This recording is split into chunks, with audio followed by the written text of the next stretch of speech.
Hello, if you want to block a number on POCO X7 Pro, then first of all you want to open the phone app, and you have multiple ways to block a contact. If someone had called you before and you want to block that number, you can simply press and hold your finger on the contact and then you will open this menu, and here you can choose to block/report spam. Of course, reporting is optional. You can untick this box if you don't want to report this number, and then you can choose to block. There we go. Now the contact is blocked.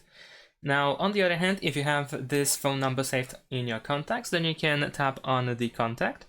And then if you scroll down, you will find option block numbers. You can select this option. Once again, you can report as spam and then choose to block.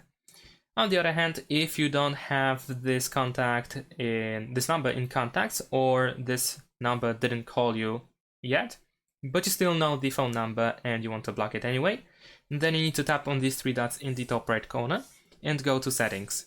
Then go to blocked numbers, and here you can press add a number. There we go.